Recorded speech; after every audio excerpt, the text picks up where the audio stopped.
దహించు అగ్ని సేవకుల సదస్సు మార్చ్ 31వ తేదీన ఉదయం 10 గంటల నుండి ప్రారంభించబడును. ముఖ్య ప్రసంగికులు డాక్టర్ థామస్ గారు, దహించు అగ్ని మినిస్ట్రీస్ రాజమహేంద్రవరం. స్థలం Ambedkar Bhavan, NGO colony road, పాత RTC డిపో, హనుమకొండ. మరిన్ని వివరాలకు 9494940072 మరియు 73. విజయవాడలో దహించు అగ్ని ఆశీర్వాద అభిషేక కూడిక ఏప్రిల్ 1వ తేదీన ఉదయం 10 గంటల నుండి ప్రారంభించబడును. ముఖ్య ప్రసంగికులు డాక్టర్ థామస్ గారు, దహించు అగ్ని మినిస్ట్రీస్ రాజమహేంద్రవరం. స్థలం చాంద్ కళ్యాణ మండపం, రైల్వే స్టేషన్ దగ్గర, పూర్ణానందపేట, విజయవాడ. మరిన్ని వివరాలకు 9032224646 మరియు 9032224747.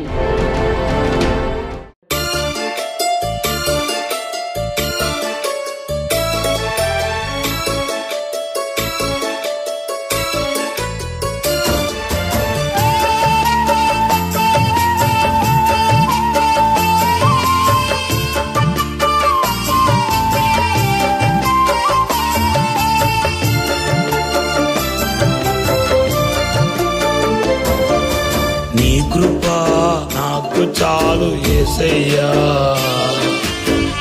నీ కృపయే నాకు చాలయ్యా. నీ కృపా నాకు చాలు యేసయ్యా, నీ కృపయే నాకు చాలయ్యా. నీ కృపయే నాకు చాలయ్యా.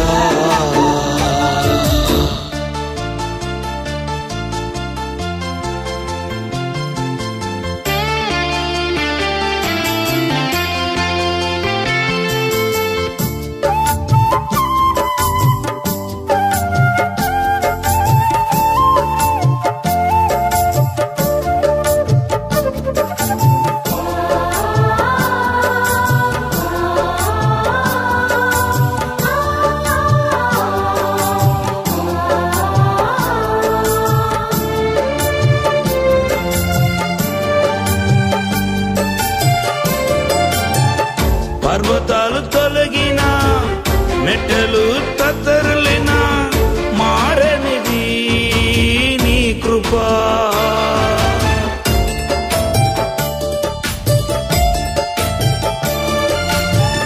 పర్వతాలు తొలగిన, మెట్టలు తత్తరలిన, మారనిది నీ కృపా.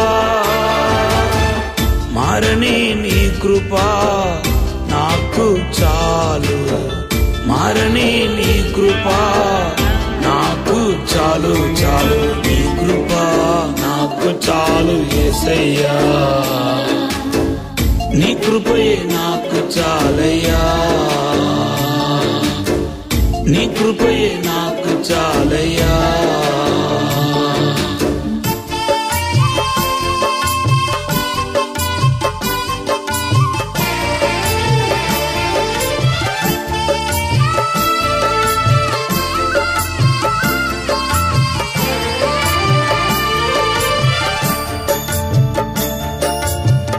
శాశ్వతమైనది జయమిచ్చు నీ కృపా, శత్రువును జయించును.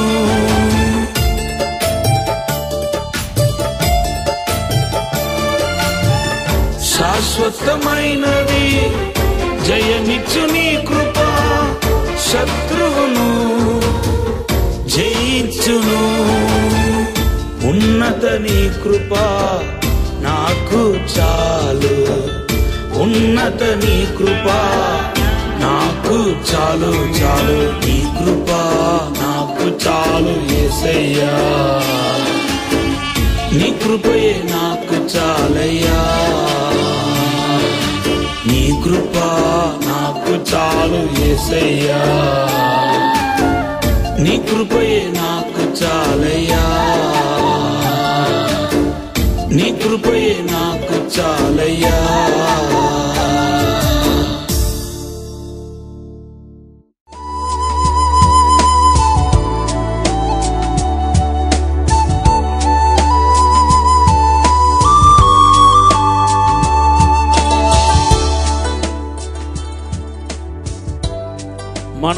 దేవుడిలో ఉన్న ప్రత్యేకత ఏంటంటే నీకు వచ్చే కీడన్నిటినీ మేలుగా దేవుడు మార్చేస్తాడు. The nature of our God is he will turn your evil into good. నీకు రాబోతున్న కీడును, శోధనను ఈజీగా దేవుడు ఏం చేయగలుగుతాడంటే మేలుగా మార్చగలుగుతాడు.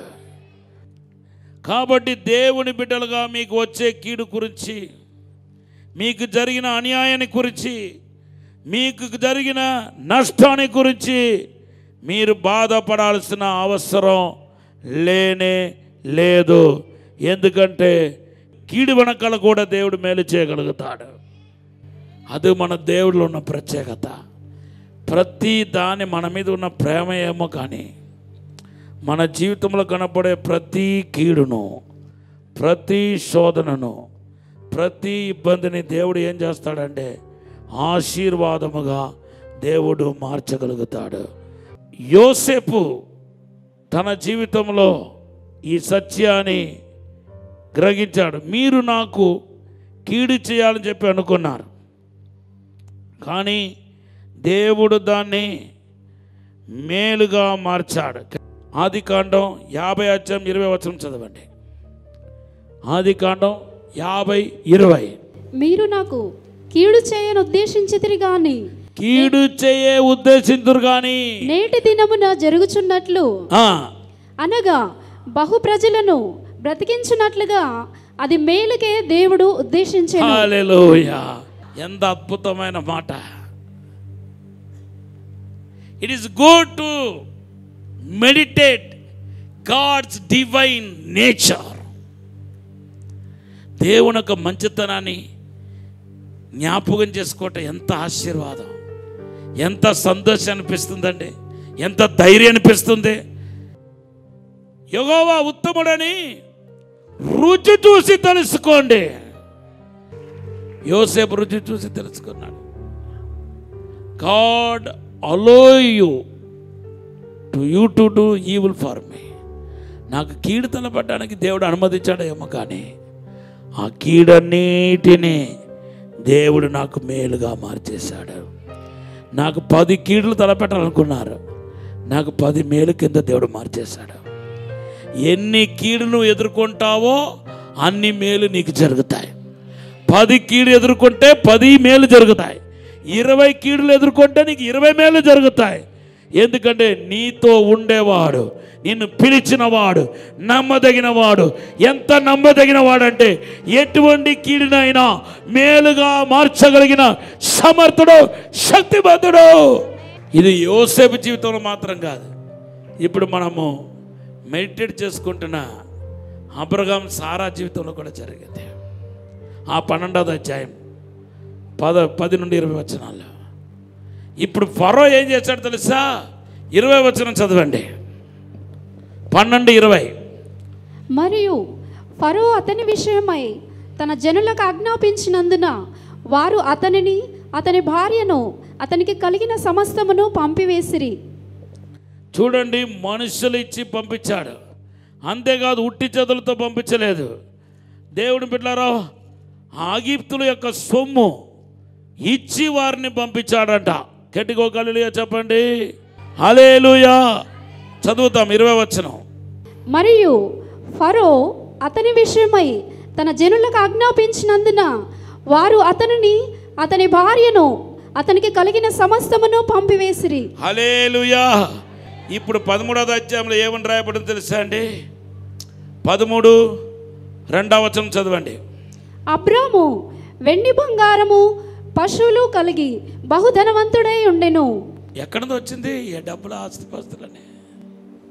ఎక్కడితో వచ్చాయి? ఆ ఫరో దేవుడు వేసిన దెబ్బకు బెదిరిపోయి ఉట్టికినే వాళ్ళని పంపించలేదు. క్షమాపణ అడగటమే కాకుండా వారికి ఆస్తిపాస్తులతో పంపించాడు. ఎంత ఆస్తిపాస్తులు అంటే ఇంకా వాళ్ళు ఉన్న ప్లేస్ సరిపోలేదట, అంత ఆస్తిపాస్తులు ఇచ్చి పంపించాడట. దేవుని నామానికి స్తోత్రం చెప్పండి. చూడండి 5వ వచనం చదవండి, 5:6. అబ్రాహాముతో కూడా వెళ్ళిన లోతుకును గొర్రెలు గొడ్లు గుడారములు ఉండెను గనుక వారు కలిసి నివసించుటకు ఆ ప్రదేశము చాలకపోయెను. ఎందుకనగా వారి ఆస్తి వారు కలిసి నివసించలేనంత విస్తారమై ఉండెను. హల్లెలూయా. అడ్డుదారిలో వస్తుంది చూడండి ఆస్తిపాస్తులు. ఇది అబ్రహాం కష్టపడి చెమట గార్చి సంపాదించింది కాదు. ఇది అలా అనుకుంటున్నారా? హల్లెలూయా. చెమట గార్చి సంపాదించింది కాదు, ఇది అడ్డుదారిలో వచ్చేసింది. ఇక్కడ నుండి మనం ఈ వాక్యంలో మనం తెలుసుకోవాల్సిన విషయం ఏంటంటే, even God will turn your evil into good. నీ చెడును కూడా దేవుడు ఆశీర్వాదకరంగా మారుస్తాడు. నీకు కలిగిన శ్రమను కూడా ఆశీర్వాదంగా మార్చేస్తాడు. నీకు వచ్చిన నిందలు అవమానాలన్నిటినీ దేవుడు ఆశీర్వాదకరంగా మార్చేస్తాడు. గట్టిగా ఒక హల్లెలూయా చెప్పండి. యోహాను సువార్త 12:26 ఏమో, నన్ను ఒకటి సేవించడంలా అతన్ని నా తండ్రి కనపరుస్తాడంటున్నాడు. కానీ యెషయా గ్రంథం 61:7 చూడండి, అడ్డుదారులో అదే ఘనత వస్తుంది. చూడండి 61:7. మీ అవమానమునకు ప్రతిగా, మీ అవమానానికి ప్రతిగా రెట్టింపు ఘనత నొందుదురు, రెట్టింపు ఘనతను పొందెదరు. నిందకు ప్రతిగా, నిందకి ప్రతిగా తాము పొందిన భాగమును అనుభవించి వారు సంతోషింతురు. హల్లెలూయా. ఇప్పుడు చెప్పండి, అవమానం లేకపోతే ఆశీర్వాదం కాదు, మామూలు ఘనత కాదు. మామూలు ఘనత ఎలాగైనా వస్తాయి. ఆయన సేవిస్తే ఘనత వస్తాయి, ఆయనకు సేవ చేస్తే ఘనత వస్తాయి. నన్ను గణపరిచేవాడిని నేను గణపరుస్తానంటున్నాడు. ప్రభువును గణపరిస్తే మీకు ఘనత వస్తాయి. అది కాదు ఇప్పుడు సబ్జెక్ట్. రెట్టింపు ఘనత ఎవరికి వస్తాయంటే, those who are going through insult, despised by others, insulting by others.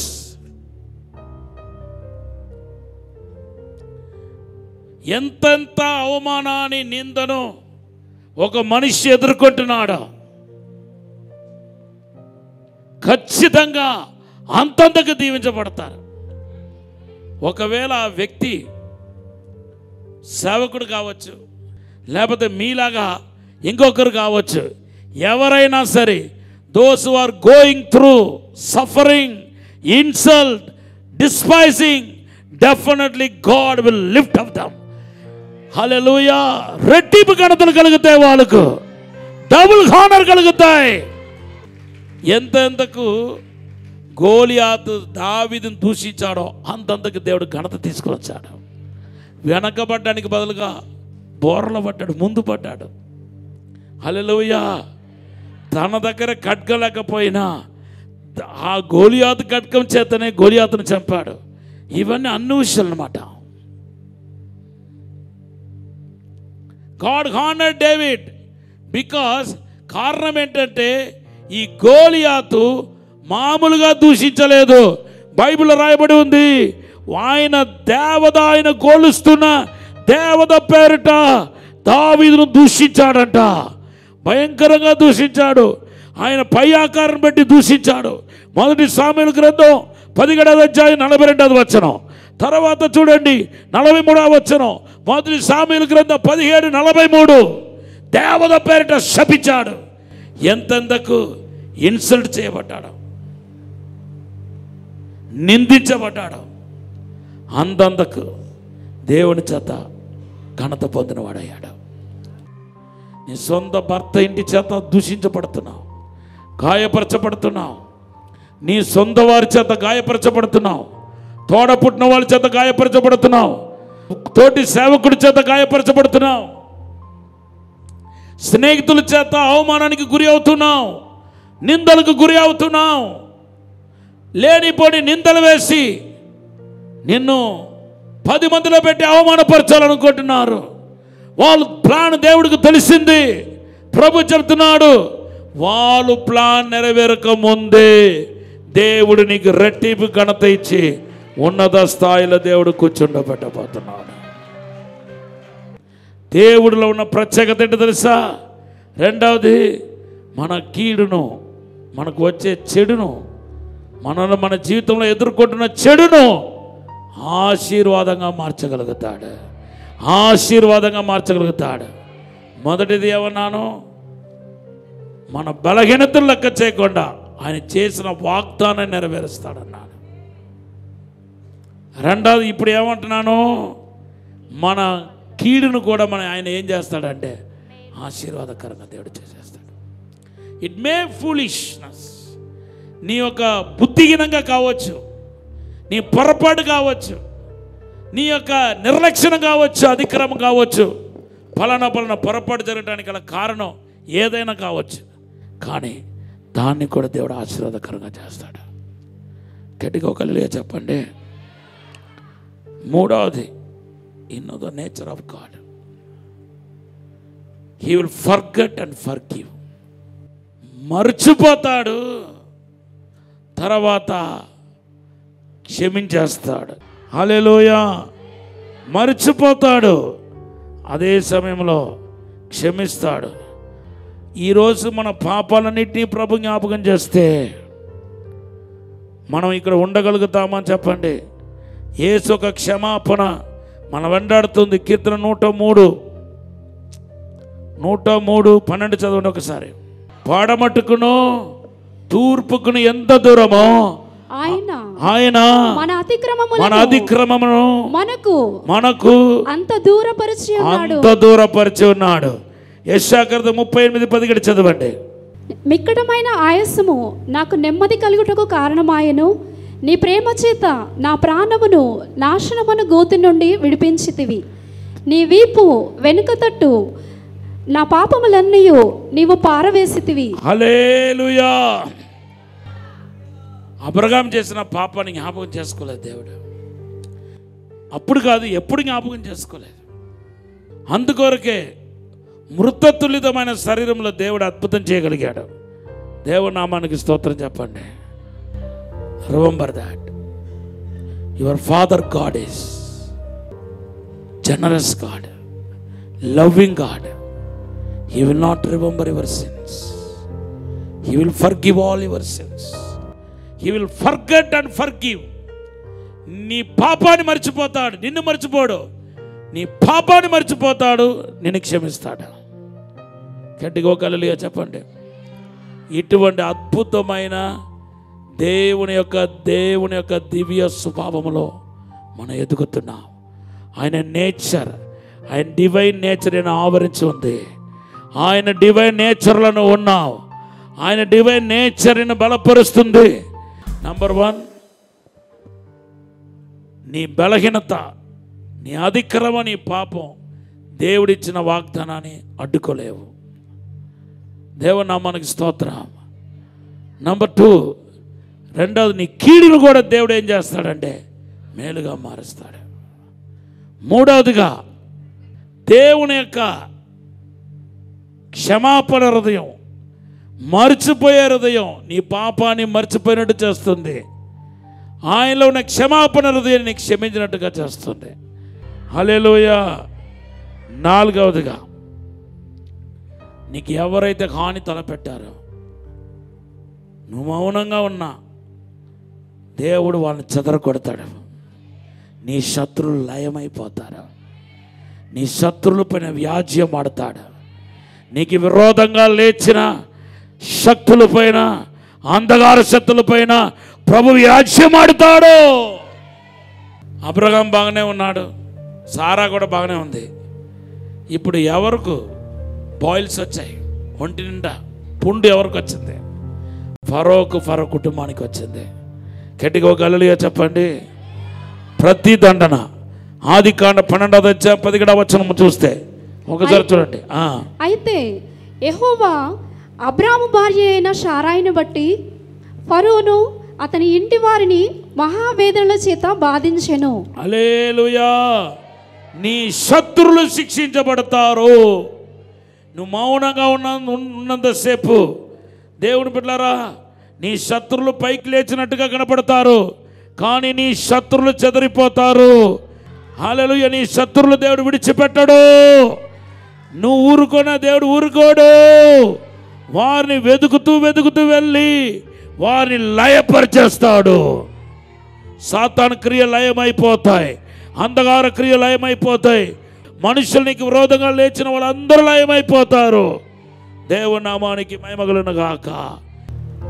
లాస్ట్లో మనం చూస్తే ఇంత జరిగినా కూడా అబ్రహాముకు ప్రార్థన చేయాలని మనసు రాలా. కనీసం మొరపెట్టాలి కదండి. మొరపెట్టలేదు, అడగలేదు.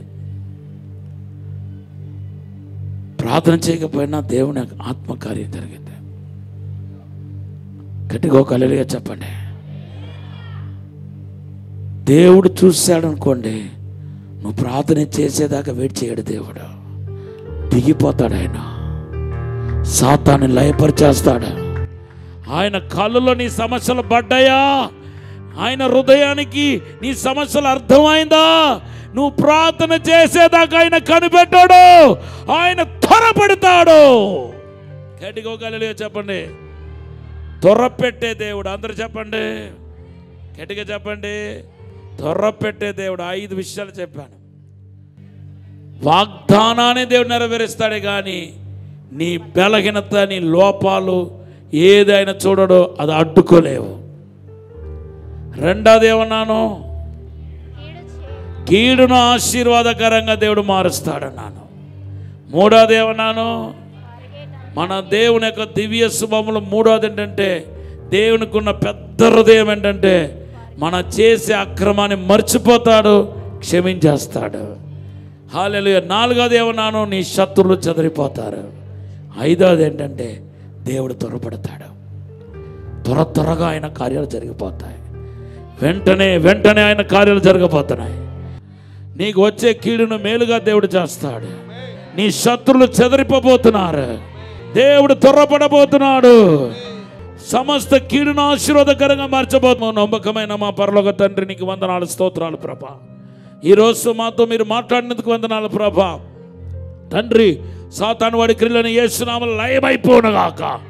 అయ్యా, అతని ప్రతి సాతాను కీడు దూరమైపోనుగాక. అపవిత్రాత్మ క్రియలు లయమైపోనుగాక. తండ్రి, మా పక్షముగా లేవండి ప్రభా. యేసు నామములో లేవండి. శత్రువులు చెదరిపోనుగాక. అంధకార క్రియలు నాశనమైపోనుగాక. ఇప్పుడే దేవుని కార్యం మొదలవునుగాక. అభిషేకించండి ప్రభా. బలపరచమని, దీవించమని, ఆశీర్వదించమని, తోడుగా ఉండి సహాయం చేయమని యేసు నామములో అడిగి వేడుకుంటున్నాము తండ్రి. నిందలు, నేరాలు, అవమానాన్ని కొట్టివేండి ప్రభా. మీరు ఆశీర్వదించండి, అభిషేకించమని, దీవించమని, అద్భుతం జరిగించమని యేసు నామములో అడిగి వేడుకుంటున్నాము తండ్రి. వరంగల్లో దహించు అగ్ని సేవకుల సదస్సు మార్చ్ 31వ తేదీన ఉదయం 10 గంటల నుండి ప్రారంభించబడును. ముఖ్య ప్రసంగికులు డాక్టర్ థామస్ గారు, దహించు అగ్ని మినిస్ట్రీస్, రాజమహేంద్రవరం.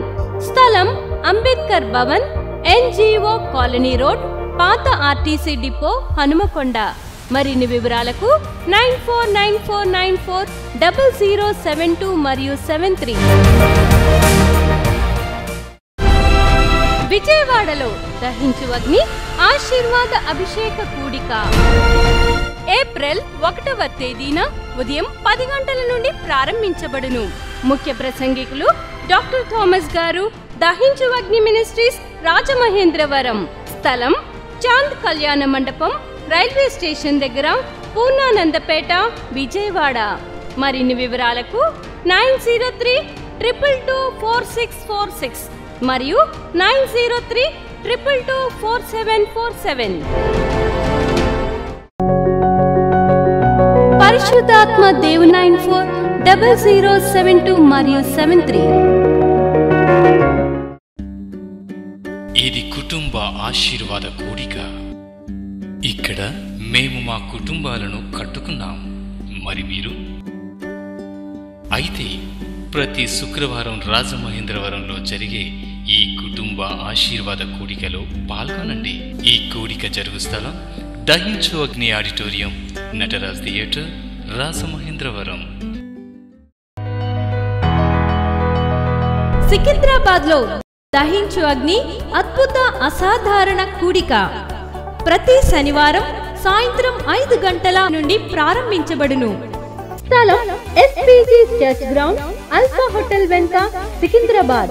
మరిన్ని వివరాలకు 9494940074 మరియు 75. రాజమహేంద్రవరంలో దహించు అగ్ని అభిషేక ఆదివారపు ఆరాధన ఇప్పుడు ప్రతి ఆదివారం ఉదయం 9:30 నుండి ప్రారంభించబడును. తప్పక పాలు పొందండి, దైవిక ఆశీర్వాదం పొందండి.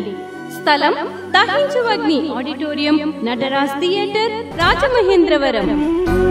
మీ ప్రార్థన అవసరతలకు 9494940072 మరియు 73. ఈ టీవీ కార్యక్రమాన్ని చూసి ఆశీర్వదించబడినట్లయితే దహించు అగ్ని టీవీ పరిచర్యకు మరియు బ్లెస్సింగ్ ల్యాండ్ కు సహకరించండి. దహించు అగ్ని trust current account number 357222444370, State Bank of India main branch, Rajamahendravaram. My address doctor Thomas దహించు అగ్ని మినిస్ట్రీస్, తుమ్మలోవా, రాజమహేంద్రవరం.